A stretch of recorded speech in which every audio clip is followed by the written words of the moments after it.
Hey everyone, welcome to today's Program Yourself Thin podcast. Today we are talking about, are carbs or fat the problem? Because I see a lot of people really mixing up these two things. And when they go on a low carb diet, what they're really talking about is fat. And I think this is a really important distinction because carbs, natural, whole, healthy carbs are not the problem. And so if you're trying to cut all your carbs down, A, it's really difficult. B, I don't think that's the way to go about it. But the important thing to recognize, at least right now, is the difference between carbs and fat. Because I will ask people, how are you doing on your keto plan? And usually no one says anything because no one's doing that well on it for very long. However, sometimes I will get people saying, I feel a lot better eating protein, eating a lot less donuts and chips and things like this, a lot less of the carbs. And so you need to understand that, you know, donuts, that's not a carb. There's all the fat in it. So we don't really define that as a carb. Mashed potatoes, I can't eat them. Well, it's not because of the potatoes. It's because of all the butter and the cream in it, and on and on. So you need to start recognizing the difference between these two and realizing that whole healthy carbs are some of the best things you can possibly eat. How do I know that? Because you can look at all the healthiest countries in the world and they eat lots and lots of carbs, whole natural carbs. So a lot of times it's not that you need to reduce carbs as much as you need to reduce the fat. And a lot of people conflate these because what we've done in America is we've taken a lot of the carbs and infused them with lots and lots of fat. The potato isn't the problem when it's a potato chip. It's the oil that's in them. Mashed potatoes, again, aren't the problem. The home fries aren't the problem. It's not the potato. It's all the stuff that's in it. And the more you start looking at this, I think the more you can start to clarify what you need to do in order to lose weight. And it's not reduce carbs to nothing. That's not really the plan. There's very few societies on the planet that have thrived by completely reducing carbs. So again, make the difference in your mind between what carbs are and what fats are, and realize that most of the carbs that you think you're having issues with are actually refined carbs with lots and lots of fat in them. And that carbs are not the enemy. It is a lot of processed carbs with lots of fat in it. That's the problem. So I hope this helps you out. If you want some help actually following this so that you start to eat more whole natural foods, carbs included, click the link in my bio, go get the free hypnosis session I give you, and watch some of the videos I make for you. So hope everyone's having a good day. If anyone has any questions, feel free to ask them. We got Instagram fixed today. So I know Instagram's been cutting off, but here we are. Although it's a little distracting. Now there's 3 pictures of me, a little much, but I hope everyone's having a good day. So yes, I can actually go on Instagram now and see everyone. And I don't think we'll be cutting off now. So Nafi says, I've been cutting for 4 or 5 months now without any specific restrictions and have lost 10 kilograms so far. But lately I've been getting out of hand cravings.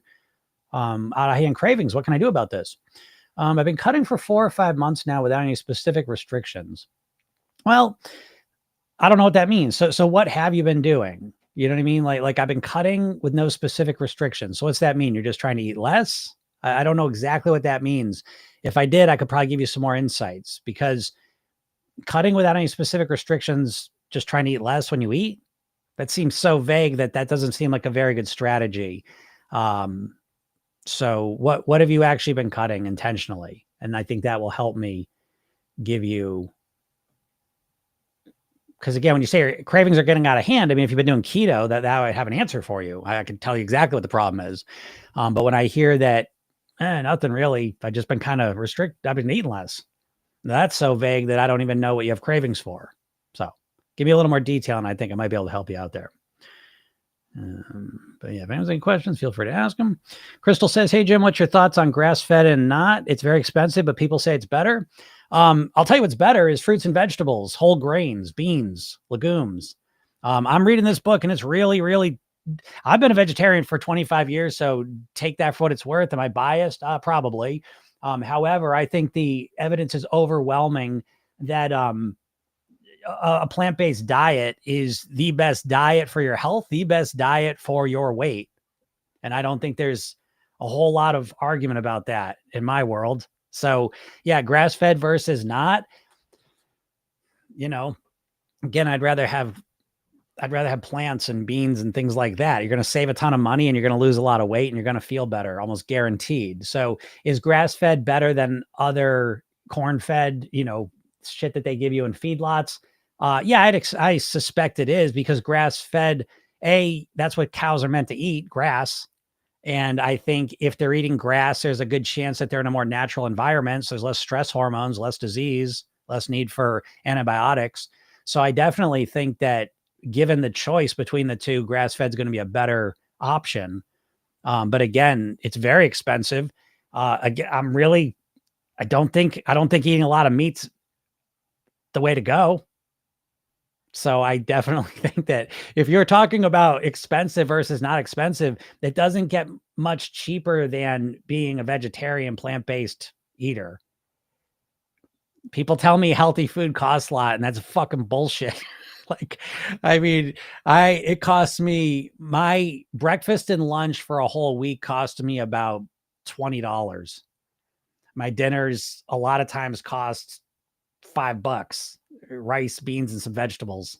So again, if you're talking about pure money, the money is, you're going to save the most money on a plant-based diet. So, is grass fed better than regular? Absolutely. The way they raise cattle is horrifying. Just so we know, I don't want to get into this, but I'm just saying, and I'm not even talking about ethically. I'm talking about, they keep these animals in awful conditions. They feed them foods that they're not designed to eat. They get sick, so they have to give them lots of antibiotics, and they give them lots of antibiotics anyway, so they grow faster. And then you ingest it, and it causes all sorts of issues in the human body. We're not carnivores. Again, I'm not saying don't eat meat. I'm not saying that you can't eat meat, but I'm saying to eat a lot of meat. Where are we basing that idea from? So anyways, that's my thoughts on that. So obviously, I eat everything within my calorie goals and good food with exercise, but you're limiting calories. Yeah, and now I'm craving junk food all the time. And how long's it been? 4 to 5 months, huh? One thing I'd say, I think, again, for me personally, I think you need a holistic, comprehensive approach to mastering your weight. So a lot of times when you just reduce calories, that's it. And if you start exercising on top of it, you're going to feel hungrier, And so if it was me, again, I don't know. You say I'm craving junk food. I eat everything within my calorie goals. So you're still eating junk food. You're still eating fast food, perhaps. And, what I would suggest to you is that don't just reduce calories, transform your diet. If you want to deal with cravings, if you want to have a more holistic approach to really mastering your weight, I think you need to go beyond just reducing the same calories you're eating for most Americans, because most Americans eat the standard American diet, which is a shit diet full of processed foods, fast food, junk food, bullshit. And those foods are literally designed to make you hungry. So if all you do to lose weight is reduce your calories of the same diet you're eating and then start exercising, yeah, you're going to have a lot of hunger and cravings for shitty food, because you're going to be hungrier and you're eating foods that are triggering your cravings and hunger. So if you want to truly, genuinely change your weight long term, I think you need to transform your diet. On top of just cutting calories down, I think you need to start reducing and replacing unhealthy processed junk foods with healthier natural foods, because those foods satisfy you a lot more. And I think satisfaction and managing your hunger, I think, are crucial to having any chance in hell at living at your goal weight long term. Because exactly what you're dealing with is the problem. Again, if you keep eating junk food and fast food and you just cut the calories down, good luck. Good luck. Very few people are going to succeed with that. You say, well, yeah, but I saw a professor and he lost weight on McDonald's. Yeah, if you really got something to prove for a little while, you can force yourself to eat less junk food. But the junk food is literally engineered and designed to get you to overeat it. So, it's a battle you're going to lose ultimately, most likely, unless you are an extreme outlier, which you're probably not. So again, I would put a lot of my energy, not just to cutting the calories, but to transform the calories as well. What's up, Tammy? Tammy says, hey, Jim, what are your thoughts on tofu? I think tofu's okay. It's just fermented soybeans. So I think that, it's fine.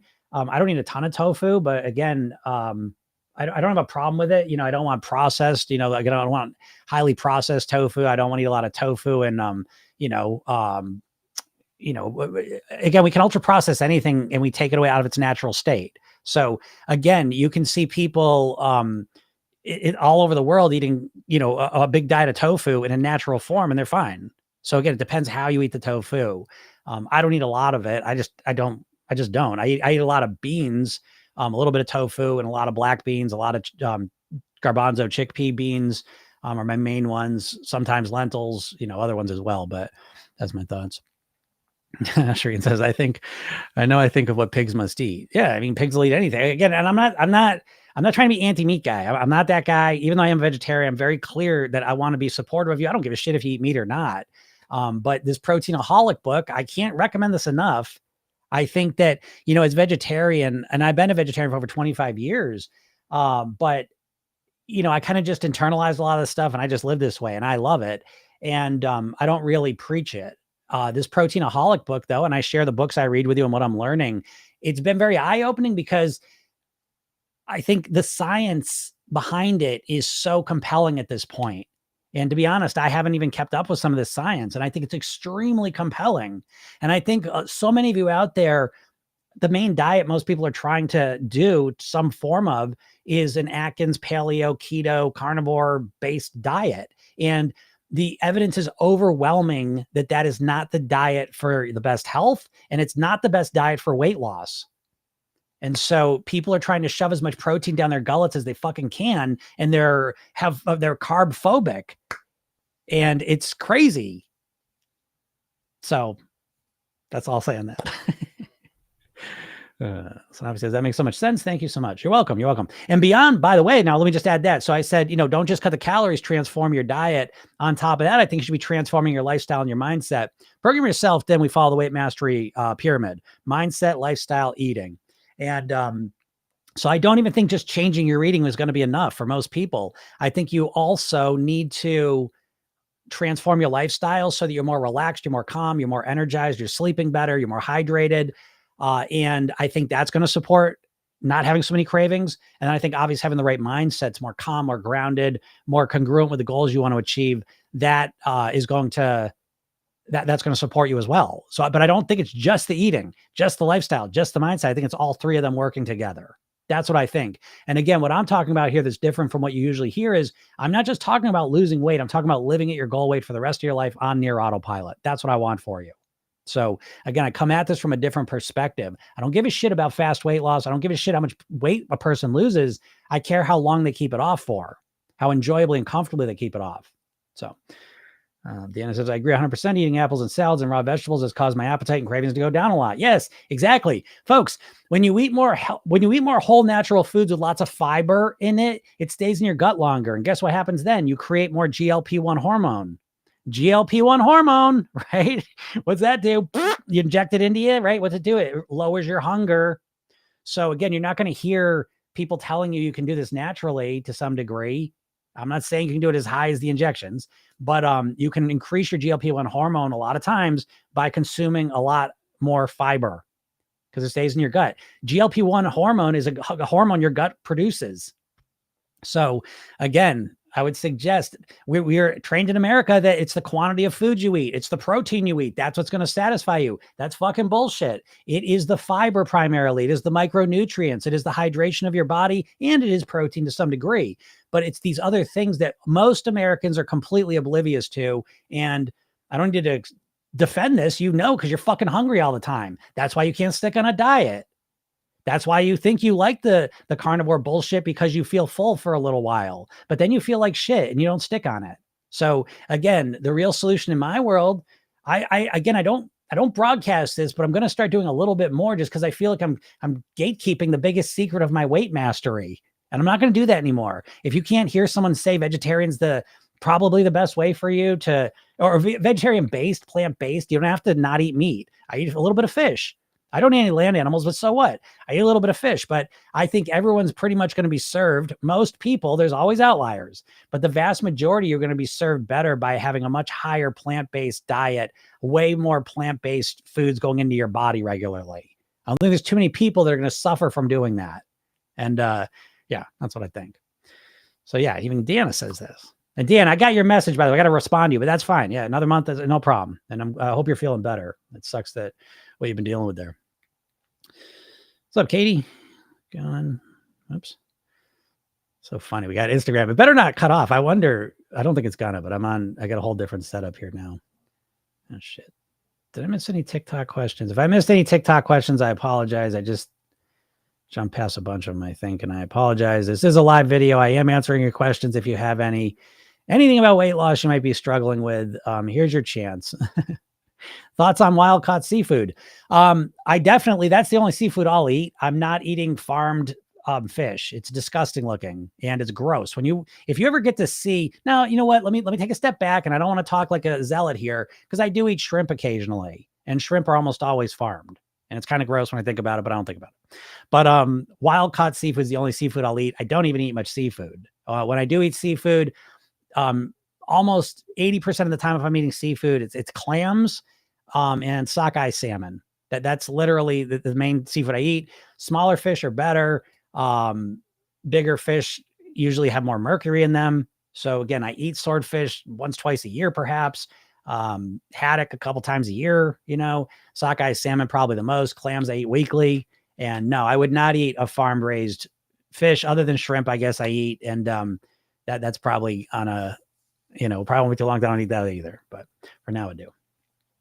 It says, I like the plant or vegetable focus for just vegetarian. Yeah. And I get that. I totally get that. And that's why I always want to be very clear. Because, hey, listen, if I've said I'm a vegetarian but I still eat fish. And so some people say, you're not a vegetarian. And they get all mad at me. And I say, hey, shut the fuck up. So I hate that energy so much. So yes, I think plant-based is a better way to frame it and focus on it. And I don't think you have to give up meat. If you like eating meat, eat meat. But I can't, there's very few people that are not going to be served health-wise, weight-wise, by eating more plant-based foods, whole natural plant-based foods, Hi, Jim. Have you read Forks Over Knives? Yeah, I did. I think I watched the documentary and it was great. And I love that stuff. Again, I kind of went through my period where I haven't really been watching a lot of documentaries lately. You kind of watch them and you kind of get it, you know what I mean? But I do read books I'm constantly reading new books, but the documentaries, they start to feel slow because you're kind of like, okay, I know what they're doing. I got it. But that was a good one. And to be honest, they kind of go in one ear out the other. But they affect me, I watch those and they just reinforce a lot of things I believe. Again, yeah, Deanna says, when I hear vegetarian, I immediately think no, but when you say plant whole grain based, I think, yes, I can do that. Yeah. And I get that too. I totally get that. And so I think that's a very important distinction, because I think it's hard to argue against being more plant-based. And I think it's easy to argue against being a vegetarian for people. And, by the way, I've said this and I'll say it again, that for me personally, being a vegetarian, I was a big meat eater, the whole first 25 years of my life, I was a huge meat eater. I mean, I ate meat multiple times every single day of my life. And it was a big part of my identity on top of it. And so, however, when I started to get exposed to the concepts of vegetarianism, for me, it just felt very natural. And so I often say that for me, vegetarianism almost felt like sexuality. Like it wasn't like I forced myself to become a vegetarian. It just felt very natural for me. And I don't feel like I made myself do it. I didn't commit to meatless. I didn't do all this shit to become a vegetarian. It just was very easy for me. And so I recognized that was my path. And I recognize that's not other people's path. That's fine. I'm not a vegan. I'm vegan-ish. I'm not even a vegetarian. I'm pescatarian, officially. And so some people will bust my balls about eating fish, and I don't want to hear it, so I know you all don't want to hear about, not eating meat. So I wouldn't say that. But again, yeah, the more whole natural foods you put in your body, just the better. I will say that. And I do think, I will just say this real quick, and this will be the end of what I say on the meat thing, is that I think if you do look into that industry, I think, beyond just even ethical stuff, right? I'm not Pete over here, but I think if you start looking at how these animals are raised and treated and what you're putting into your body and eating, I think you might have some new thoughts in your head. That's what I think, so I'll just leave it at that. But again, I'm here to help everyone. I've worked with carnivores. I will literally work with anyone. So I don't care. I think of Program Yourself then as a diet agnostic program. I don't give a shit what you want to do. I'll help you do whatever you think you want to do. And I'm fine with that. I don't care, because again, to me, the core value of Program Yourself then is that There's no right or wrong. There's only what works for you. And I think that's such an important thing to wrap your head around, because I'm going to guess when it's come to weight loss, you just try and force yourself to follow some other plan. You're trying to fit a square peg into a round hole. And you've been doing that your entire weight loss experience, and it ain't working. And it's never going to work. I think you need to create a one size fits one plan specifically built for you. What you like, what works for you, what feels good, and get you the results you want. And I think if you went at it that way, you'd be in a much better spot now. Because right now, because you just keep trying, oh, let me follow this plan. Oh, that didn't work. Let me do this plan. Well, that didn't work. Let me do it again. That didn't work. Let me do it again. That didn't work. Let me do it again. That didn't work. I think that's what you dieters do. And if you just kept saying, what works for me? And if you had done that starting 30 years ago when you started this process, you'd be in a much different place now, because you'd know what works for you and you'd be much further along. So again, with my clients, I don't tell you what to do so much as I show you how to figure out what works for you. That's why we have the weight mastery blueprints as one part of the program. And it's figuring out, how do you want to eat? How do you want to live? How can we implement this into your life so you actually do it? So Blair says, currently having a craving right now. And what's the best trick to help ASAP? Again, that's kind of a diet thing that, like, right now, I want to deal with it. And program yourself thin is a preventative approach, meaning we want to prevent cravings, not just like try and deal with them right now. That's a diet way of thinking. How do I deal with this? Because I'll tell you the classic move I see, the most common dieter move I see is people say, I don't know, Jim, everything's going great until the afternoon or night. And then I can't control my eating. And I say, okay, what do you eat for breakfast and lunch? Nothing. I said, well, what do you want to eat the rest of the day? Nothing. I want to lose weight. Think about how short-sighted that is, right? So it's like the best way to create tremendous cravings and an inability to stop yourself from eating is to get yourself so you're really, really hungry. So again, when we all of a sudden have a craving, again, we want to prevent them. However, I'll give you a little trick. What you can do to make better food choices, even when you have a craving, is to realize that there's 3 phases of eating: anticipation, consumption, consequence. And we've been conditioned our whole lives to focus on the anticipation and consumption and to ignore the consequence. So what I would suggest to you, whatever craving you're having, is start asking yourself the question, how will I feel 5 seconds after I finish the last bite of that food? Mentally, emotionally, and then physically. Physically, it's not going to matter to you because you've created a tolerance to shitty food and feeling like shit. You're used to it. But mentally and emotionally, after you eat that food you're craving, because I'm assuming it's something unhealthy, after you finish that fast food, that junk food, 5 seconds after you take that last bite and it's done, what are you saying to yourself? And what do you feel? And if you're like most people, what you're saying to yourselves, you fucking jerk, you piece of shit. Oh, you loser. You're never going to lose weight. This is why you're fat. This is why you're a loser. This is why you'll never do it. And then how do you feel? You feel discouraged, frustrated, sad, lonely, depressed, angry. Tell me that's not true. So that's what my little suggestion would be is focus on the consequence that awaits you just on the other side of the last bite of that craving. And then it may affect your craving a little bit. I hope it does. But again, that's a fine little technique that can work. But I think, to really deal with cravings, you want to have a more holistic, strategic approach, which I know that sounds strange for dieters, but it's actually the best way. So I think you're right. And I've been scared to watch or read that because I know I can't unsee it, but I've been buying organic and grass-fed. Yeah.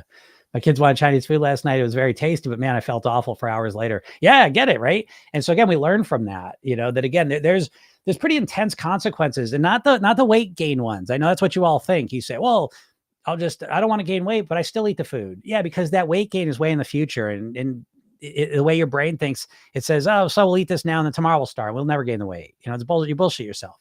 But if you focus 5 seconds after you finish the last bite, it's like this far away from you. And that's a lot closer. So it usually has a much bigger impact on you. And the more you focus on that consequence, the more you realize what a negative consequence it is. And you start to realize, geez, this food I keep eating is almost like a negative pill.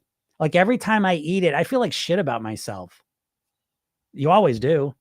You don't realize it because what you do most likely, like most Americans, is after you eat bullshit, you go and distract yourself, scrolling, watching TV on the computer, doing something where you're not paying attention to how you feel.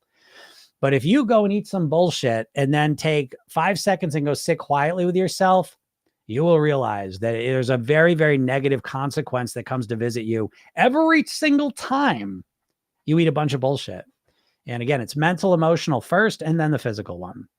Yeah, so I get it, Deanna. I ate last night. It wasn't awful, but I ate later than I normally do. And it was a little bit, again, if I could go back in time, I would not have done it because it fucked my whole night of sleep.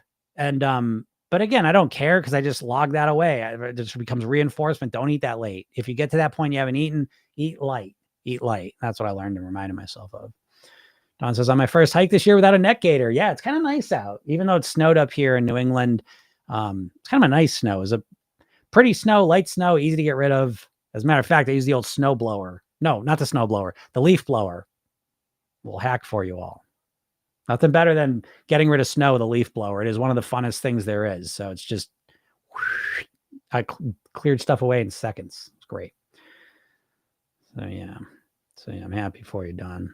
Dawn's a trooper though. She'll go for a hike, neck gaiter, cold or warm or anything.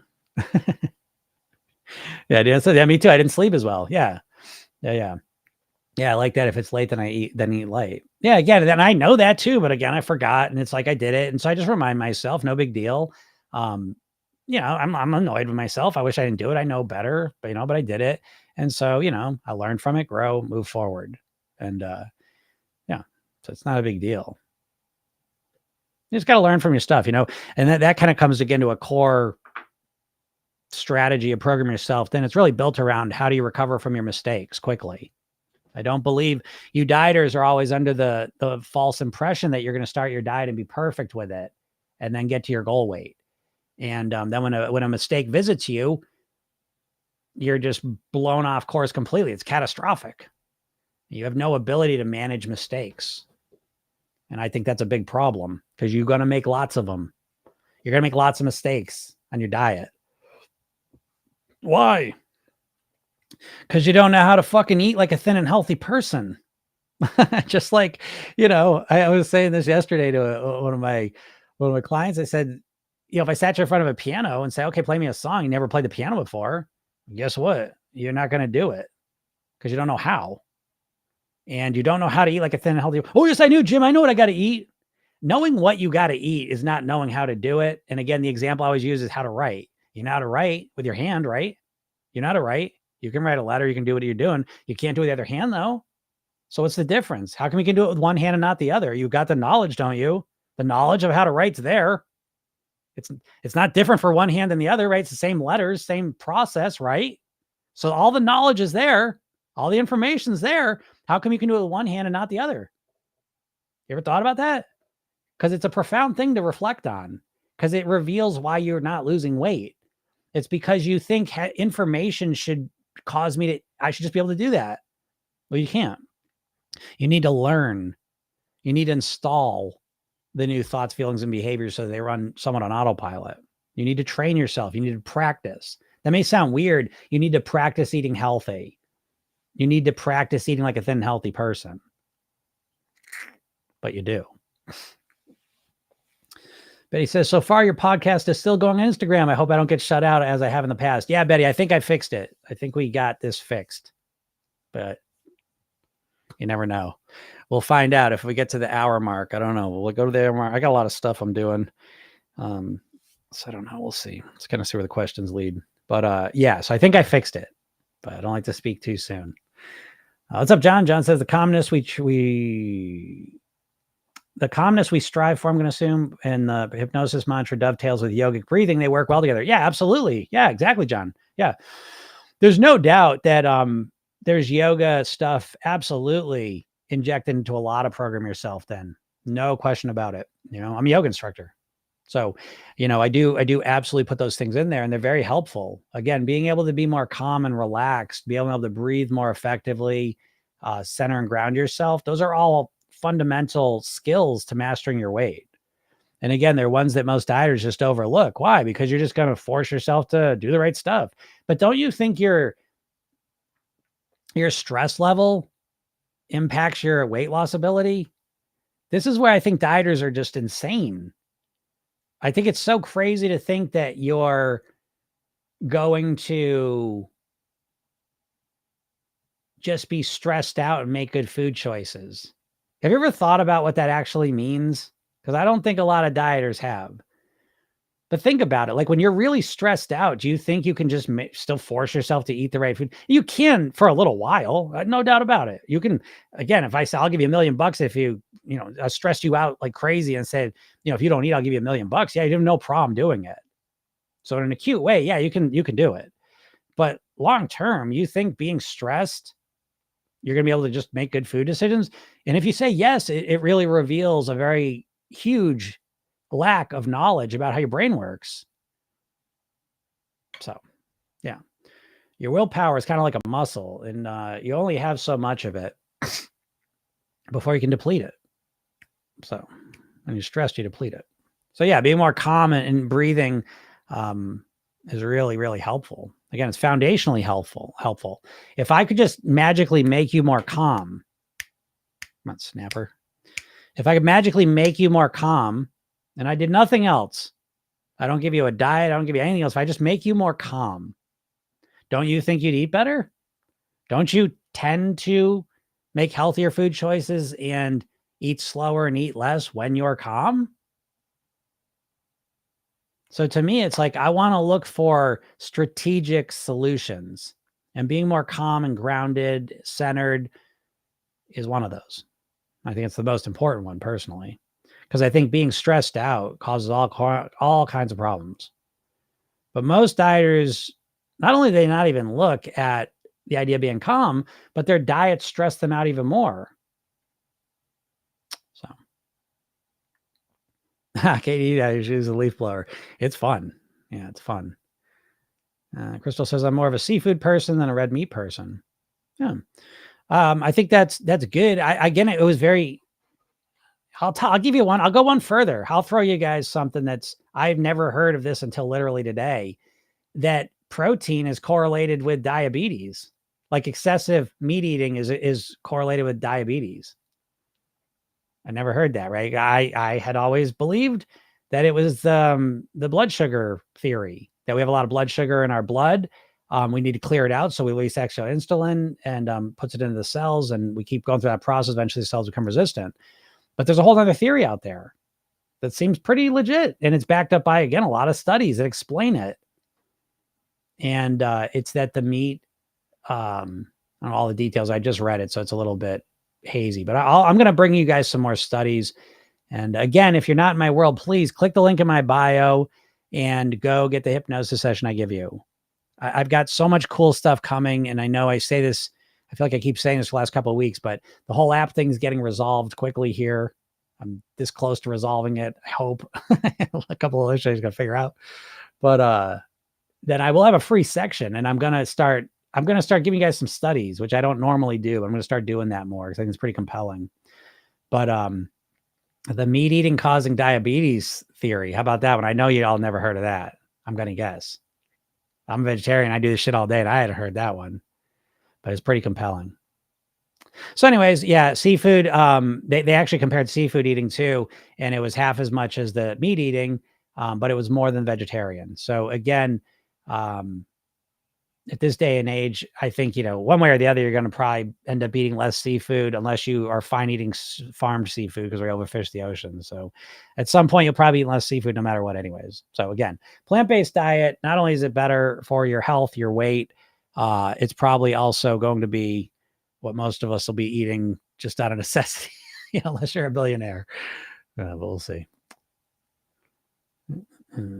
But if anyone's got any questions, feel free to ask them. I'm open to any questions, any weight loss questions you may have, anything you've been struggling with. I know so many people want to lose weight and haven't been able to do it. So TS says, how about carnivore diet? Did they really lose weight eating so much fat? Yeah, you can lose weight on a carnivore, keto, Atkins-based diet because, first of all, they've studied all the diets together. They've studied Atkins, low fat, low carb diets, and they've studied them all. And pretty much across the board, you can lose weight on any of these diets if you follow them. Okay. And so you might lose a little bit more initially on a protein-based diet because a lot of it's water weight, but what ends up happening is that, again, I don't give a shit about short-term weight loss. So I don't even like getting into that conversation. So, again, it's up for debate, but let's just say you lose a little bit more on a protein-based diet. I'll give you that. The big problem with that is how long you're going to stay on it. You're not a fucking carnivore. If you're watching this right now and you understand the words I'm saying, you're not a carnivore. So go ahead and eat a carnivore diet, but you're not a carnivore, and you can't just change reality because you like meat. You don't have a digestive tract like a carnivore. You don't have, if I put an animal in front of you, you're not going to eat it. You know, the teeth, you're not a carnivore. What do you want? You're an omnivore. You can eat meat if you can cook it and you have utensils, but you're not an actual carnivore. So I don't know if we live in a crazy world. So I don't know if that's shocking to some people. Well, it's such a crazy world. It's, it's so funny. Like, I know I don't get them here. I don't get the people here, but it's just funny that I know there's so many people that would be jumping out of their seats, getting ready to argue with me. The carnivore is the best thing there is.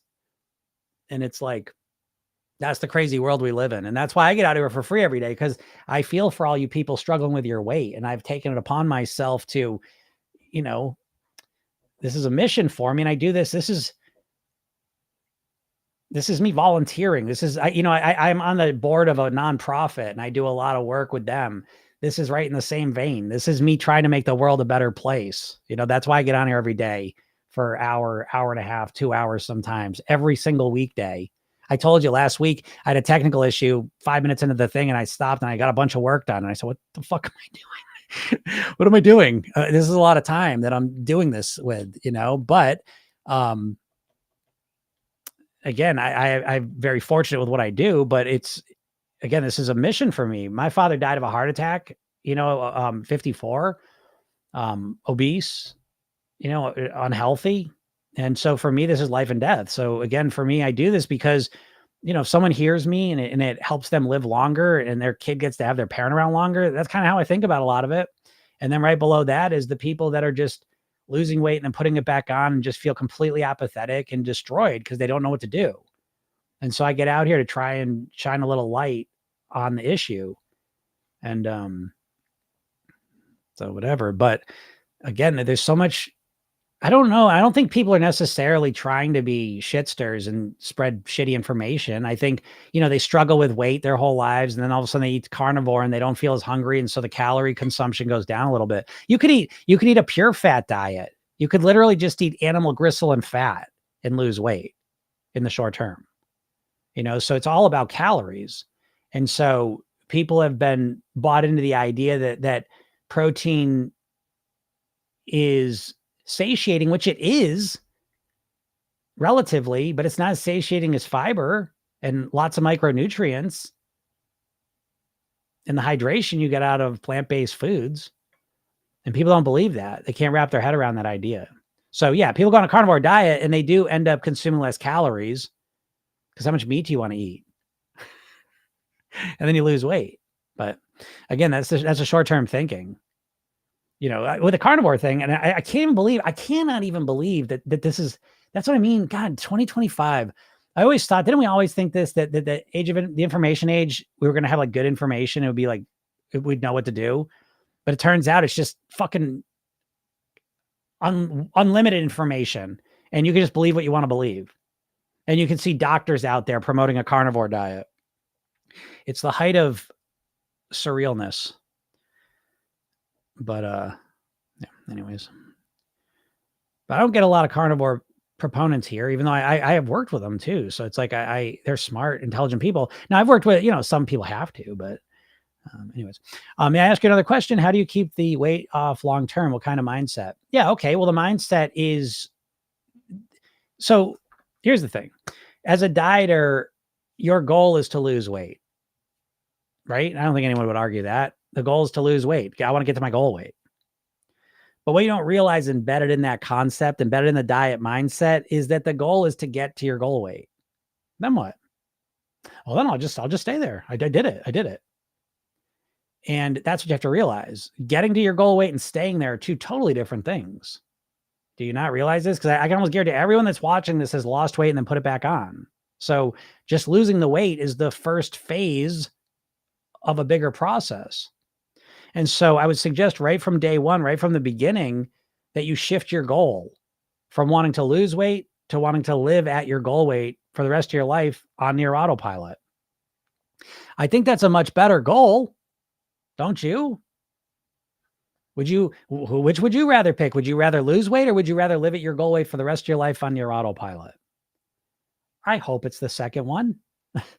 And if it is, I think very quickly you start to realize, oh, my entire weight loss history, I've been focused on just losing the weight. And when you just focus on losing the weight, you say to yourself, I want to do as quick as possible. And then you say, well, how can I do it as fast as possible? Well, you got to do the most extreme thing. So depending on how fast you want to lose the weight is going to dictate how extreme your method is. And if we go to the most extreme plan, it's not putting anything in your mouth, no food, no water, dry fasting, probably the most extreme plan there is, right? And that might probably will give you the fastest weight loss, but it's also going to give you the shortest weight loss. And so when you start to look at the ways that you all have tried to lose weight in the past, you'll start to realize that you subconsciously have approached your weight loss as a temporary thing. I'm going to change my eating until I lose the weight. But then what? And so you're never focusing on living at your goal weight, how to stay there. You're just focusing on getting there. And I think that's the core problem you have, because when you just focus on getting to the goal weight, you tend to choose unsustainable strategies that you can't keep up. So again, the mindset starts with a different goal. And I think when you set a goal of wanting to live at your goal weight for the rest of your life on your autopilot, it almost automatically forces you to choose different strategies. Because now if the goal is I want to live at my goal weight for the rest of my life on your autopilot, well, that instantly cuts out dry fasting, water fasting. Right. It instantly cuts out fucking carnivore, keto. Y'all aren't going to do that forever. You don't want to do that forever. It instantly almost cuts out counting points for the rest of my life. It very quickly cuts out a lot of bullshit strategies. And what are you left with? You're left with, okay, let me commit to this thing. You start thinking of it like college, like, okay, let me make a longer term commitment because I want to live here forever. And so now you're more willing to put the time, the energy in to creating strategies that are built for the long term. So that's kind of my answer to that. So, yeah, Deanna says, as simple as that statement was, it was kind of mind blowing for me. Yeah, I get it. Yeah. We always hear it's a lifestyle, but that didn't sink in the same way. I know that because people always say that. They say the words and there's nothing behind it. People say, I can't diet anymore. I need to shift my lifestyle. What the fuck does that mean? It means nothing. I can't just, because I'll hear it all the time. So I need a lifestyle change. What do you mean by that? What's a lifestyle to you? I ask people for the specifics. What's a lifestyle? I could ask you all, what do you think a lifestyle is? I mean, those of you that know me, we have a very specific definition of 8 things, but the average person struggles and exercising, and same with the mindset. So, I need to shift my mindset. What do you mean by that? What do you mean by that? I just got to shift it. I got to make it shift. Huh? What's a mindset? There's no there. If you really reflect, all of you, if you're not in my program, if you reflect on what is a lifestyle and how do you change it, what's a mindset and what do you want to change it? If you even value lifestyle mindset. So again, if you even think in terms of lifestyle and mindset, you're already an outlier in the dieting world. But now we take a step further and let's see if there's a there for you. When I talk about mindset, I'm talking about 6 specific categories that we go through in the program to figure out. I talk about lifestyle. I'm talking about 8 specific habits. What do you think when you think? Yeah, TS says, I lost weight, but finding it hard to stay thin. Yeah, again, losing weight and staying thin are 2 totally different things, folks. 95% of dieters that lose weight put it back on. Let that sink in, because there's a lot to think about when you think about those numbers. So you're not alone. But I would strongly suggest you go get the hypnosis session I give you, because everything I talk about is weight mastery. I don't give a shit about weight loss. I'm not impressed by weight loss because 95% of people put the weight back on. So I don't care if you lost 30 pounds in 2 weeks. In my mind, I literally that translates as they're going to put it back on in 3 weeks. So that's not what I'm here to help you do. I'm here to help you live at your goal weight. Three says, do you have any something on eating too much sodium? Opinion? Oh, do I have any opinion on eating too much sodium? Yeah, I don't think it's a good idea. I don't think you should. Now, again, listen, I base my diet around whole natural foods. So um, I just think that I don't want a lot of salt in my food because, first of all, how about this one? The more salt you have on your food, the more you're going to overeat. No one really thinks of salt this way, but salt is a huge trigger and driver of overeating. Oh, you don't believe me? Go get some unsalted versions of the foods that you struggle eating with and let me know how much of it you're able to eat. So again, I think of reducing sodium for a lot of reasons you may not. Yeah, certainly it's associated with hypertension and blood pressure stuff and heart issues sometimes. But for me, on a more practical level, the more salt you're consuming, more likely the more you're eating. It's not always true. I mean, if you're strict with your eating, whatever, but it certainly nudges you, encourages you to eat more food when you have more salt. So there's the first thing. The second thing is the more salt I'm consuming, the less my taste buds are calibrated for whole natural flavors. So again, in my opinion, I'm consistently looking to limit salt and sodium just as a whole. Now, I don't have too much trouble doing that because I eat a very kind of natural whole food diet where there's not much salt in it. I don't eat a lot of processed food. If you don't eat much processed food, you're not really going to have much of a salt issue most of the time, unless you put it on. But the salt really comes when you eat out at restaurants, when you eat processed foods from box bags, all that stuff. But yeah, I would absolutely seek to limit it. Danielle says, how much protein on average do you recommend someone eats daily generally? I think you don't have, how about this one? You don't have to fucking worry about your protein at all. If you're eating enough calories, if you're meeting your daily minimum necessary calorie requirement, you have nothing to worry about with your protein. There's never been a case of a protein deficiency in a person who eats the required amount of calories a day. Don't believe this? When's the last time your doctor ordered you a protein deficiency test? When's the last time you heard of anyone you know needing a protein deficiency test other than Don? I know. But other than an extreme outlier situation, you all let me know how many times have you taken a protein deficiency test? This is a bunch of bullshit that's been pumped down our throats because there's a ton of money to be made from meat eating. It's a huge, huge profit center. So that's my answer. Don't worry about how much protein you're eating.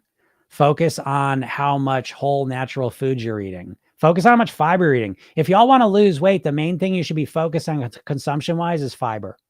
You start eating more fiber in a whole natural form, not Metamucil. Don't start pounding Metamucil. I'm talking about the more you start eating more fiber in whole natural forms, you're going to start losing weight. You're going to feel less hungry. You're going to consume less food, and you're going to feel better. The idea that paleo person just ate meat is so fucking goofy. I forget the numbers now, but it's off the charts how much they now realize paleo person was eating fiber-wise. I'm trying to tell you. You want to argue me about protein diets? Let's do it. And I know you're not, Danielle. I know it just kind of triggers me about this, but yeah, don't worry about how much protein you're eating. Focus on how much fiber you're eating and you're going to get much better results. It says my healthcare practitioner has me consuming quite a bit, but I don't feel great eating it. Yeah, of course. Health practitioners, unfortunately, that's why what I would strongly recommend, Danielle, is reading this book, Proteinaholic.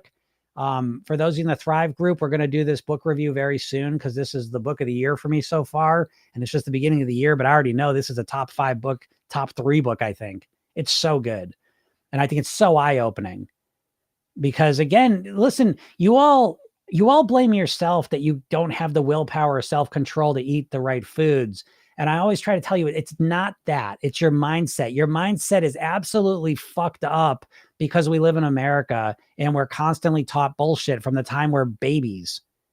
And our parents are taught bullshit and our grandparents were taught bullshit and all our friends were taught bullshit. And we're just a bunch of people walking around with a bunch of bullshit in our heads, confused and not sure what to do. Once you start to be able to see the truth for what it is, it becomes so much easier to make the right choices. So yeah, I'm not surprised that your health practitioner has you eating a lot of protein. This book, Proteinaholic, is written by a guy who was a bariatric surgeon. He literally is a doctor who helped people lose weight, and he was always telling them to eat more protein. He was eating lots of protein. So again, it's a systemic bias in our culture, and it's a systemic bias in the medical industry to tell you to eat more protein. And what you have to remember is pretty much doctors don't know anything more about nutrition than you do, unless they have some, personal interest in it. And then they do have an ability to understand science and, studies and shit at a higher level than we do. But unless they have a personal interest in nutrition, doctors far and wide do not have any more knowledge about nutrition than you do. And to be honest, a lot of dietitians and nutritionists are susceptible to a lot of the systemic biases. So again, I think when you can pull yourself out of that and you start looking at a lot of these studies, it becomes, I've experienced it firsthand, but my shit's anecdotal. So I don't put that out there as facts. But as I start to see all these studies that are out there, and you start to think on a bigger picture that, the blue zones, for example, a book that they put together where they studied like the 5 areas of the world that had the highest number of 100-year-olds. And, one was Okinawa, Japan, Sardinia, Italy. There was a place in Utah, I think it was Utah or California, I forget, somewhere out there. They had like an Seventh-day Adventist community. And they went to these places at the highest numbers of 100-year-olds. And then I forget the other places, but all of them were just low meat eating places, high fruits, vegetables, whole natural food eating places. And again, I challenge you all that if you do love meat and protein and you think that's the way to go, show me a population that has thriving health that exists on primarily meat. So I'm not surprised, Danielle, that you don't feel well eating a lot of protein. Very few people do. And the people that do usually are people that just started eating a lot of meat. And so they've reduced their calorie consumption and they've lost weight and they feel better because they lost the weight. But as they keep the protein consumption high going, why do you think you can't stick to your keto plan? Is it because you don't love to lose weight? Or is it because you started to feel like shit and it's a hard diet to stick with? Because you're not a carnivore. Again, I don't know. I can't even believe that's the thing we have to argue in 2025. But that just shows you, again, I think to understand, and I know I sound like a conspiracy theorist here, but I think you need to be to understand this, because how do you explain the obesity rates, the type 2 diabetes rates in our culture? They're just off the charts. So how do you explain it? And I think you have to realize that there's forces that we don't see necessarily that influence us to eat a lot of bullshit. And that, being over consuming food, the health effects of that, the diet industry of that, it's a huge profit driver. So I think there's a lot of confusion out there because it just keeps the profit machine rolling. And that's why, again, when I tell you, you all are referencing diets to lose weight that are all backed by the food companies. Weight Watchers was owned by Heinz. Jenny Craig was owned by Nestle. Atkins Food Products was owned by the same company owns Onions, Pretzels, and Cinnabon. Slim Fast was owned by the same company owns Ben & Jerry's ice cream. So, the information you're getting about how to lose weight and be a thin, healthy person is bullshit. And that's why you're not getting the results you want. It's not because you don't have willpower. It's not because you don't have self-control. It's not because you're a sugar addict. It's primarily because you've got all bullshit ideas, all conflicting ideas on top of it in your head. And when we're conflicted, we just keep doing the same thing we've done. And that's probably what you find yourself doing. So yeah, Danielle, I would strongly recommend the book Proteinaholic for you. I think you'd find it very eye-opening. I think you'd realize why you feel kind of shitty. If I had to guess. It's me, says, hello, I just joined your live. I would like to ask you why we have so much cravings even when we are full. Oh, that's a great question. Now that is a great question. And I think, even when you ask that question, I'm going to guess, and I want to be very specific here. I would like to re-ask that question and let me know if I'm wrong here. Why do we have so much cravings for junk food even when we're full on junk food?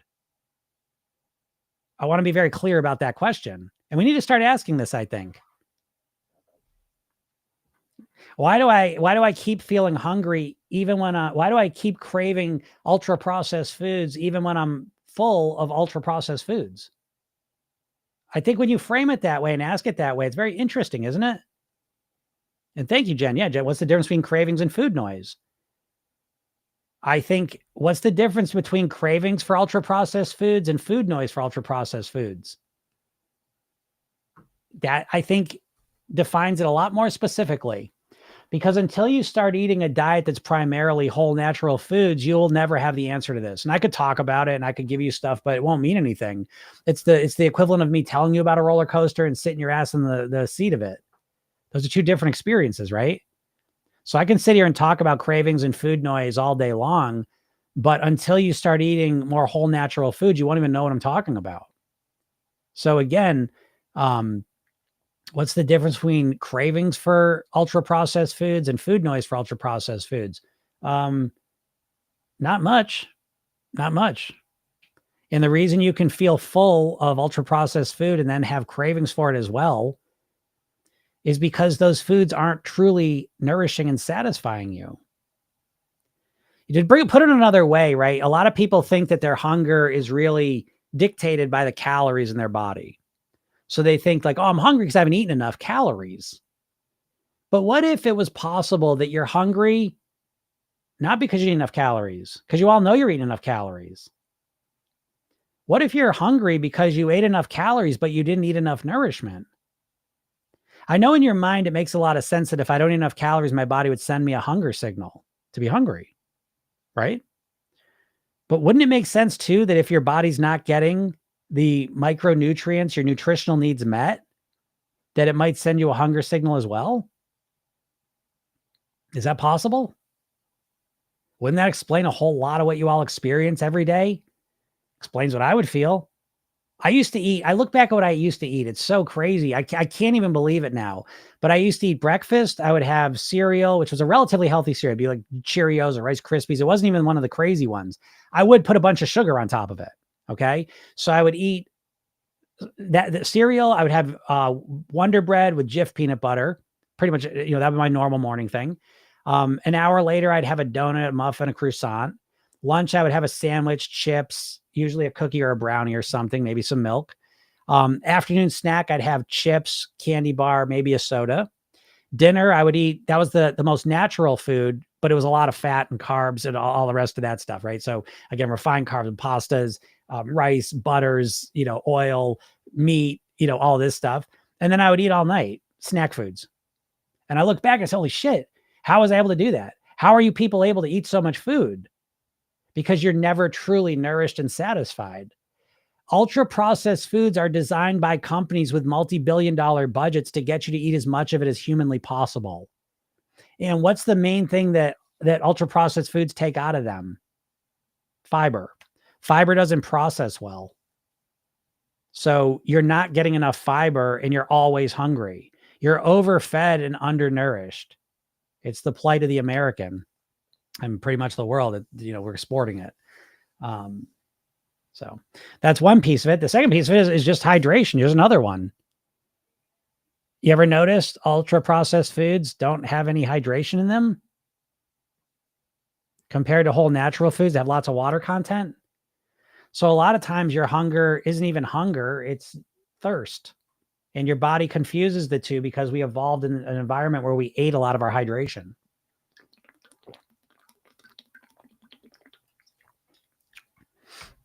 An apple you eat is not the same as apple chips. You see? One has water content and one doesn't. So there's a lot of reasons why you're eating a lot and still hungry, but it revolves around the idea that it's because I know no one's asking me the question, Jim, how come I eat all whole natural foods all day and I'm still hungry? I never hear that unless you just started, but no one gets into a month. They've done it. You know what's an interesting study diet wise is when they compare people that are on a diet to people that just have to eat whole natural foods, but they can eat whatever they want. And you know what ends up happening over and over again in those studies is the people that can eat whatever they want, but it's got to be whole natural foods, they consume less calories automatically. Natural whole foods have braking systems in it that cause you to eat less versus ultra processed foods, which take all the braking systems out of the food. So you keep eating more. I hope that makes sense. Jen says, what if you eat healthy food and still crave crap? A lot of times I eat really well all day and then want to eat junk at night and I'm not hungry. Yeah, okay. Well, that story, and again, I'm going to assume, Jen, that this is a relatively new transition, though. You haven't probably been eating healthy food for years. Oh, look at that.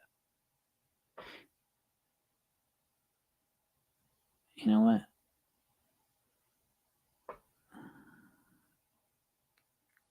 Hold on a second. I just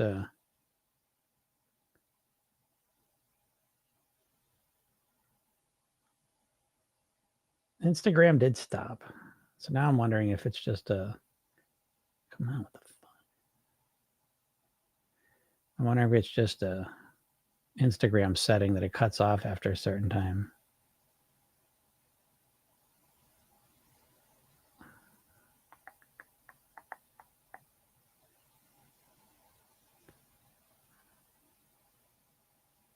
Let's go back in there.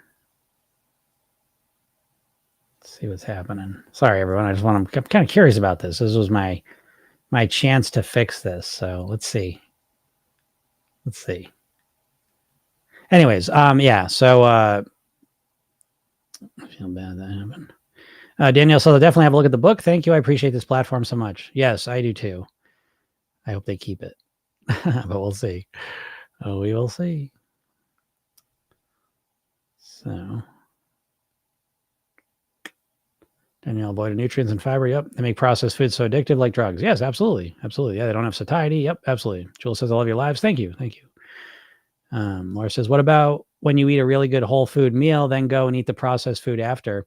I think that's better, by the way. Again, I'm a big fan. I always say this. I think you should silo your eating, meaning I think you should simultaneously seek to eat lots of good foods and then seek to cut out unhealthy stuff. But I think you should silo them. Meaning if you're eating some healthy stuff and you eat some bullshit, don't let that stop you. Because a lot of times people put everything together. Okay. So meaning that once they eat the bullshit, forget it. I'm done with the healthy stuff too. So again, I like this silo. I want to put as much healthy stuff in my body as I can. Even if I eat bullshit, I don't care, because the healthy stuff's going to help me anyways move forward. So yeah, I definitely think it's a great strategy to put good stuff in your body regardless. And but what you'll get to is, again, we obviously want to cut the processed stuff down too. Makes everything else a lot easier. Yeah, Vicky says, will everything in the Circle app be migrating to the Heart app? Yeah, I believe so. We won't be using both of them. I just need to double check a couple other things, and then we will migrate over to most likely Heartbeat. I just have to test a couple things out, make sure they're working before I officially do it. But yeah, that's the one I'm leaning towards. So yeah, and everything will be migrated over there. It's me, says, I'm dieting, but I always crave rice. Although I eat healthy, I crave rice, specifically white rice. Well, I got good news for you. Eat some rice. There's nothing magically bad about rice. It's a bunch of bullshit you've been fed. I eat white rice. I mean, tons of it. Again, I mean, it's about calories, but it's nothing crazy. Yeah, I know, Vicky. It went off. I don't know. And it's funny because I'm literally on TikTok. So I think I learned something today. So again, I'm moving this whole process forward. But I think either Instagram has a time limit for lives or I have to reset it. But because I'm literally on Instagram's app right now. So I always thought it was the restream thing that was causing that. But it's I don't think it is. So one step closer to fixing it, I hope. Don says that's how you can scarf down 1,000 calories of nachos in 10 minutes. Exactly, Don. Yeah, exactly. It's really hard to scarf down like a bag of apples or a bag of carrots. It's not easy. You got to chew, right? Remember chewing? In the natural world, we have to chew food. Well, that's a fascinating thing in of itself. How about this? Our face shape has changed in the last 100 years because our food's all pre-digested. That's one way to think about it. Because there's no fiber in it. So again, compare next time. Compare eating a candy bar to eating a carrot. See which one takes you longer.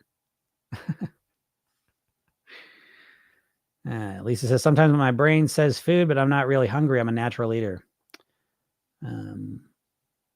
Yeah, no, I get that. I mean, everyone does that. Listen, because the food's not food. Again, you'd be well served by making a distinction between food and food stuff. Processed, ultra processed food is not food. Just like the white powder stuff that people put in their nose is not a coca leaf, right? People have been chewing on coca leaves for centuries or thousands of years. They're not addicts like people that put the powder in their nose. So it's a process of concentration and manipulation, right? Again, the powder has been manipulated to be concentrated and less. All right, so tell me that chewing increases GLP-1 hormone too. What do you know? What do you know, Joe? I tell you, I've said this before and I'll say it again, is that, I don't know, 6 years ago, maybe I started eating a big ass salad every day for lunch, 4 or 5 days a week. You can see a video on TikTok I made of it. And I didn't realize it then, but I do now, that what I was experiencing is what I call now the Ozempic effect. I started eating that salad and my hunger went, it was the most dramatic shift in my hunger I've ever experienced. Bigger than going from meat eater to vegetarian, pescatarian, bigger than starting to do yoga and meditation, bigger than starting to drink water, all of it. Bigger than even starting to eat healthier foods initially. The salad and the increase in fiber and nutrients threw my hunger off a cliff. So, yeah, I think there's multiple reasons for it. This is why, again, I don't think, listen, I'm not here to demonize Ozempic and these medicines, because I think if you're just completely out of control, you're morbidly obese, I think that get on the medicines and lose the weight. You got more of a risk from the obesity than you do from the medicine. But I don't think in any way that the Ozempic is the solution. It's a Band-Aid. I put it metaphorically. It's like you've been shot in the gut with a cannonball. You got a big cannonball. Remember the cartoons? Now you got a cannonball hole size in your gut. And instead of fixing the problem, someone's like, oh, here's a big Band-Aid. It covers the whole hole. And you put that on. Everything's fixed. So I'm not, while I do think that it has its place, and I think it's one of the most effective and best medical intervention for weight loss, better than the surgeries, I do not think it's the ultimate solution. So that's my thoughts on that. Jules says, I feel better without breakfast. Is this even possible? Yeah, sure. I think everyone's different. This is what I mean. And again, I refer back to, because the one thing in the world I've seen that's on the same wavelength I'm on when it comes to weight is the weight registry study. And this is something you can look up, and you should. And the weight registry study is a database of people that have lost weight and kept it off for 2 years. It was so fascinating when I found this, because this has been my whole path in life. The reason I'm here in front of you is because I began speaking with people that lost weight and kept it off for a couple of years. And I very quickly, it wasn't just what they did. I really dived into how they thought about things and a lot of the subtler subconscious mindset things. But when you look at their weight registry study, what you start to notice is they're all successful people at getting their weight down and staying there. But what you start to realize very quickly is they all have different ways of doing it. And I think that's very important to understand. So most of them did eat breakfast. I think it was like 80% ate breakfast. But that also means 20% didn't. And I think this is the most important thing, is that you figure out what works for you. Some people feel better not eating breakfast. Some people feel worse. I have tested all this out. I feel best when I eat breakfast pretty much within an hour of waking up. That's what works best for me. Some people feel different. And so I think you should honor yourself, try different things, and figure out what works best for you. Because once you figure out what works best for you, now you're on easy street. And that's what I was trying to share with you all. You all don't even consider that possible, because again, you're always in this dieting mindset, So it is possible, Jules. Laura says, is TikTok actually ending in America? I'm UK. Who the hell knows? Who knows what's going on anymore? I don't know. I don't pretend to know. I've got no idea what's going on. However, if it does go down, I am on Instagram, YouTube. But most importantly, I would say get on my email list now, because very quickly I got an app coming out that you can get in there. It's a whole little community, and then you'll get these here. This is a podcast too. It's called Program Yourself Then, and it's on all the podcast platforms as well. But I am on YouTube, Instagram, Facebook. Not so much Facebook, but definitely Instagram and YouTube. But then you should get on my list, and then because eventually very quickly here. I'm going to have this app coming out and I help you for free. I got programs and stuff, but I will help you all for free too. So if TikTok does end, I'll still be around, but is it ending? Who the fuck knows? No one knows. Laura says, sure, you have answered this a million times. Views on Manjaro. Yeah, I just kind of said it. It's a Band-Aid. It's not a real, genuine solution. We don't know what the ultimate long-term effect's going to be. But again, I always say, listen, if you're a person, because I get what I'm saying isn't for most people. I know that.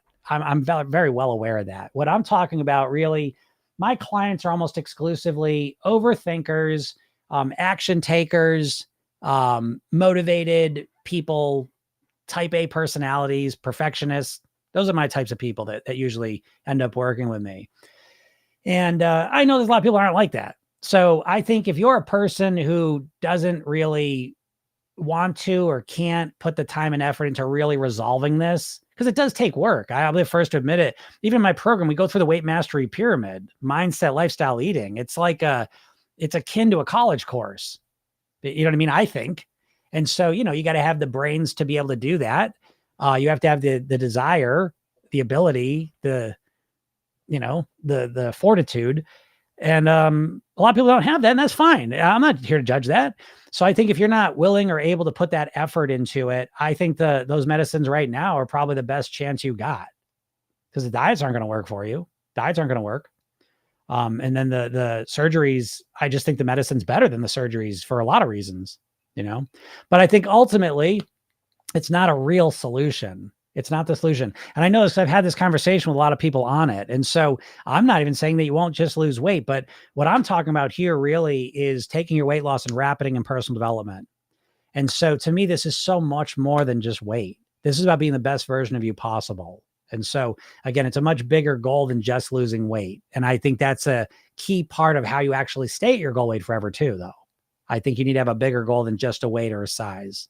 So that's my thoughts on that. Crunch says people don't realize how many calories they eat in condiments. Oh, for sure. People don't realize how many calories they eat, just period.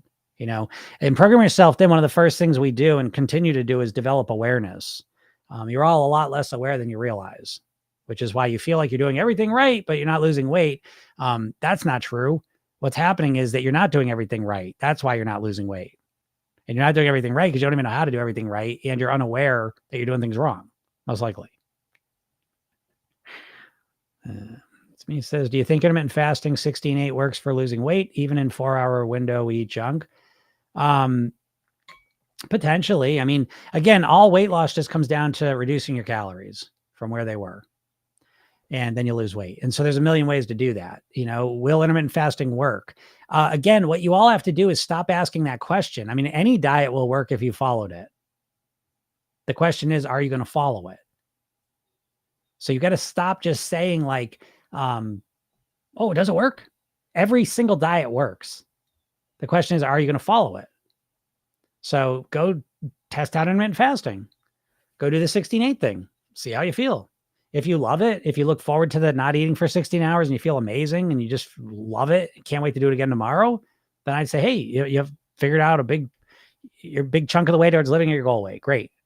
But if you're like the vast majority of people and that 16 hours is miserable and the last 3 hours specifically, you're starving, and then the window to eat opens up and now you're eating like crazy because you can't control your eating, I think that intermittent fasting has probably created more binge eaters than thin people, is my take on that. And it certainly created some thin, healthy people. No question about that either. But I have a biased view, I suppose, because I always see the people it didn't work for. But I think intermittent fasting is more effective at making you a binge eater than a thin and healthy person. Which is to say that I use a form of fasting. I call it nighttime fasting, and I stop eating somewhere around 6, 7 o'clock at night, and I eat the next day, 7, 8 o'clock in the morning. But I'm way more loose with it, and again, I don't have a problem with the concept. I think it's wonderful. It's one of the greatest things I ever did was to give my body a break from eating. What I don't like about intermittent fasting is the diet mentality around it. It's got to be 16 hours. People say, oh, Jim, you're not really intermittent fasting. Oh, fuck off. Why? Because the magical 2-3 hours where I'm not eating, where all the magic happens, nothing magical happens because you don't eat for an extra 2 hours. I promise you. Your weight is dictated by the calories you consume on average daily, weekly, monthly, yearly. Not because you didn't eat for 2 hours today. more. I promise you. That's not doing shit except stressing you the fuck out. Excuse my language. Deanna says, when you say it's like a college course, it definitely can be if you want it to be, but I would hate for people to be deterred because they're so busy. You can do a lot of a few lessons in the hypnosis. Yeah, fair enough. Thank you. I'm glad to yeah, that's what my challenge is. Yeah, selling the program. I can always get better at that. But I always swing back and forth. It's like for a little while I was offering the hypnosis only program, which I'm not doing anymore. And a big part of that is, again, I just find, I just kind of come to the conclusion my program's not for everyone. And I always know that. But, if you're busy, you can do the program. Don't get me wrong, but if you're lazy, you can't. Let me put it that way. So yeah, if you're busy and you're short on time, you can absolutely do the program still. My program is built to be able to be done in as little as 5 minutes a day. And if you want to put more time into it, you absolutely can. There's stuff to do. But if you're willing to work on it, work through it, you're going to end up in a much better place. But if you're lazy and you just want to listen to hypnosis and lose weight, please, it's not for you. Don't get it. It's not for lazy people. And I have nothing against lazy people. I'm lazy in a lot of ways. So it's not a judgmental thing. It's just a knowledge thing. I've been doing this program for a long time. And if you're lazy and just looking for a quick fix, this is not it. Not it. Go do keto. Go do one of those other bullshits. Go ahead. Laura says, it was when you were saying, hold on a second. Laura says, it was when you were saying you were migrating to another app. Wondered if it was because of TT. No. No, my bad. Yeah, no, it's a community app. So it's how I deliver my program. And, shout out to all my clients. Thank you for the patience, because there's been a little bit of annoyance with it. God, and it hurts my heart, but it's getting resolved. And I think it's getting resolved in a much better way. I think it was all a blessing looking back on it. Methinks. Just got to test a couple more things, but no, the app is it's going to be a community app for everyone. It's going to have a free section very quickly. But for right now, it's my clients are in there. So that's the app I'm talking about. Jules says, what's your opinion on Shilajit? It keeps popping up everywhere. Well, let's look this up together. Shilajit, conqueror of mountain. Well, I can always tell. I mean, live resin. What is it? It's an organic mineral product of predominantly biological origin. I am a marketer. I love marketing talk. It's one of my favorite things. It's formed at high altitudes of stony mountains and sheltered crevices and caves. That's funny. I imagine, I mean, it's bullshit. Anything, listen, folks, there's no teas, there's no herbs, there's no powders, there's no berries from the Amazon, there's no frog spit, there's no, none of this shit. None of this shit's going to help you lose weight long-term. So it's just real simple. So my opinion is it's a bunch of bullshit. Laura says, I'm recently diagnosed with ADHD. Compulsion to eat does something to my brain, some kind of calming effect comes over me, then massive guilt. Anything specific to that? Yeah, I think so, Laura. And again, I think, ADHD diagnosis, my solution to you is the same to everyone in the program, that the foundational piece of program yourself in is to develop a more calm, peaceful, relaxed, grounded state of being. So we do it through hypnosis. Every morning you get a 5-minute hypnosis session. Every week you get a 10-minute one that I'd like you to listen to at night as many times as you can. And then there's a bunch of other hypnosis sessions. So that kind of sets the ground there, where you start to, because again, hypnosis isn't just about what's going in your head. It's what you're doing in your body and mind, and you're quieting down, you're calming down, you're breathing, you're turning your attention inwards. And even if you have ADHD, you're still developing a greater ability to quiet and calm down. Okay. And so regardless of whether you're ADHD, whatever diagnosis, you can get better at it, of relaxing, calming your body, focusing your mind, quieting it down. And so, in that sense, you might have a more enhanced challenge with some things in this, but, it's everyone's issue. Everyone is chronically stressed in this country at this point. And when you're chronically stressed, it's very difficult to change behaviors and make different decisions. So again, I'm not saying that you don't have those things, but again, the solution, in my opinion, starts in the same place. Do you practice relaxing and calming down? Do you practice kind of grounding yourself regularly every day for even a few minutes? Do you nourish your body? Do you practice sleep? Do you hydrate yourself? There's a lot of things that can create ADHD like symptoms on top of it for just people that don't have it. And then if you do have it, they're just going to exacerbate them. So again, I think that there's a lot of strategies out there that can help you feel better, even with that diagnosis, and help you deal with the cravings and all the rest of it.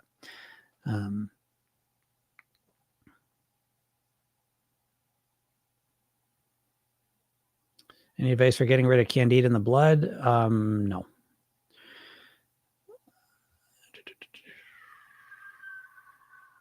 Laura says, hoping to start the ADHD medicines will calm down. It will be later this year. So again, Laura, I mean, you got nothing to lose, and you can go click the link in my bio, go get the hypnosis sessions, listen to that. See how it makes you feel. You can go to Jim Katsoulis YouTube. I got not 100, but there's a ton of hypnosis videos there. Listen to those, see how you feel. Now, again, I want you to know sometimes ADHD people struggle with the long hypnosis sessions. So I want you to set the bar low. Just listen to the first couple of minutes where I just kind of relax you, and then turn it off and see if you feel a little bit better, before you start the medicines. Maybe it'll help you a little bit and whatever. So yeah, Vicky says like apple cider vinegar and another panacea. Yep. No, there's just no magical cures. There's no magical cures. That's why I don't believe in the injections. I don't doubt that the injections will help you feel fuller and lose weight in the short term. I don't know if they're going to do long term, and it's not you can get so much more. I think to just be like, oh, Ozempic, I lost weight. I just feel like that's setting the fucking goal so low. You can achieve so much more when you really know how to transform and influence your mindset, your lifestyle, and your eating to support the best version of you. It's just such a higher, loftier goal than just losing weight in my world. And I know a lot of you don't give a shit. I just want to lose weight, Jim. Hey, great. That's the same for you. That's fine. All right, everyone. Thank you so much. Appreciate y'all being here. Great questions today. I really appreciate that. Again, I wasn't even expecting to be here this long, but here I am. So I hope I was able to help you. And if you are not in my world, please click the link in my bio, go get the hypnosis session, watch the video I made for you, read the emails I send to you, and follow me. Actually, follow me because I put videos up all the time. One of those might pop up and help you out. But yeah, I'm here to help you out. All right. And here to help you for free too. And I have a program too. You can get involved with that as well. But go check out the free stuff first, go see what that's like. And yeah. And this is a podcast. So it's called Program Yourself Thin. So if you ever want to follow the podcast, go check that out. I do one of these every day. So, and if you have questions, hop on here. I'll work with you every day. Monday through Friday. I'm here usually noonish, and happy to help you out. So, all right, everyone, have a super duper day, and we'll talk soon. Bye.